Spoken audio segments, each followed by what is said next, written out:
Hello everyone, আসসালামু আলাইকুম। কেমন আছেন সবাই? আমি রেহানা পারভিন, আমার চ্যানেল রকমারি পাখির ঘর থেকে সবাইকে আমন্ত্রণ। আজকে আমি খুব সহজে আর অল্প উপকরণে একটি রেসিপি নিয়ে চলে আসলাম। রেসিপিটি ছোট বড় সবাই খুব পছন্দ করবেন। ছোটরা একদম সবজি খেতে চায় না। আমরা যদি ওদেরকে এভাবে একটু অন্যরকম করে বানিয়ে দিই তাহলে ওরা কিন্তু খুব মজা করে খাবে।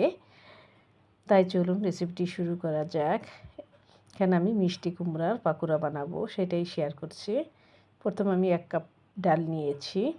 ডালটাকে 3-4 বার ভালো করে ধুয়ে একটু ভিজিয়ে রাখবো যতক্ষণ ময়লা পানি থাকে। তাই যে ধোয়া হয়ে গিয়েছে, তারপর এখন আমি একটু পানি দিয়ে ভিজিয়ে রাখলাম আর বাকি উপকরণগুলি করে নেব। এখানে আমি 3 টুকরা মিষ্টি কুমড়া নিয়েছি, তাই এটাকে ছিলে ধুয়ে নিয়েছি। আর ডালটা এদিকে ভিজানো হয়ে গেছে। ডালটা আগে একটু ব্লেন্ড করে নেই। ডালটা কিন্তু একটু হাফ ব্লেন্ড করতে হবে, একদম মিহি করা যাবে না। মিহি করলে কিন্তু ভাল লাগবে না খেতে।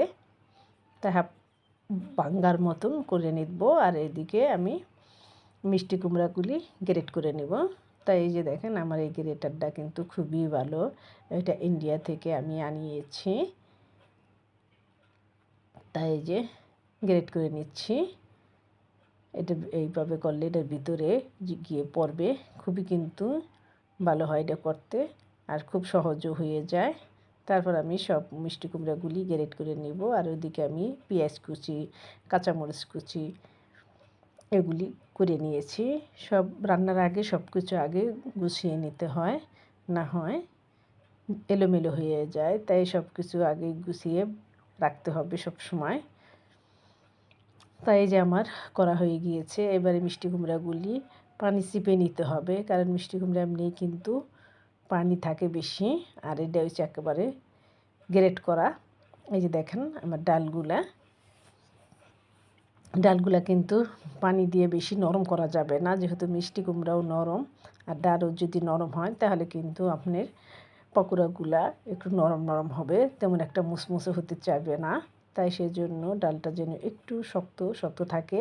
আর মিষ্টি কুমড়াটা ভালো করে চিপে পানি জড়িয়ে নেবেন। এই যে আমি কিন্তু চিপে পানি জড়িয়ে নিচ্ছি। এই যে দেখেন পানিটা দেখেন চিপতে গেলে যখন কত পানি চলে আসে, এই যে এই পানিটা ফেলে দিতে হবে। তাই এইভাবে চিপে পানি আমি ফেলে দিলাম। তাই সম্পূর্ণগুলোই চিপে নেব। আশা করি রেসিপিটি আপনাদের উপকারে আসবে। বাচ্চাদের জন্য খুবই ভালো একটি রেসিপি, আর ওরা কিন্তু বিকেলবেলা এই জিনিসটা খুব পছন্দ করেই খাবে। বিকেলবেলা এটা আমরাও কিন্তু নাস্তা হিসেবে খেতে পারি, আবার এটা কিন্তু ভাতের সাথেও খাওয়া যায়। তারপরে এই যে চিপে নেওয়ার পর আমি ডালের সাথে মিষ্টি কুমড়াগুলি দিয়ে দিলাম। দিয়ে দিচ্ছি বেশ কিছু পেঁয়াজ একটু বেশি দিবেন, কাঁচামরিচ এগুলি একটু জাল জাল হলেই খেতে ভালো লাগে। তো কাঁচামরিচও দিয়ে দিচ্ছি। সব মশলা দিয়ে এটাকে আমি মেখে নিব। মেখে নিয়ে তারপর তেলে ভেজে নিলে হয়ে গেল। তারপর আমি দিয়ে দিচ্ছি চিলি ফ্লেক্স। আমি কিন্তু এমনি আমাদের খাবারের মরিচ গুঁড়াটা দিইনি, কারণ চিলি ফ্লেক্সটা একটু ফ্লেভার থাকে, সেই জন্য চিলি ফ্লেক্স দিয়ে দিচ্ছি হলুদ গুঁড়া 1 চা চামচ, ধনে গুঁড়াও দেবো আমি 1 চা চামচ। এই যে দিয়ে দিচ্ছি।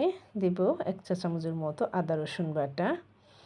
আর হচ্ছে একটা স্বাদে ম্যাগি মশলা যে বাজারে কিনতে পাওয়া যায় ওইটা, এটা দিলে কিন্তু স্বাদ দ্বিগুণ বেড়ে যায়। অবশ্যই এটা দিবেন। আর যদি বাসায় আপনাদের মশলা বানানো থাকে, যে মশলাটা আমি ঘরে বানিয়ে থাকি জয়ফল জয়তিরি সব কিছু দিয়ে, ওইটা দিলে আর এই ম্যাগি এটা দিতে হবে না।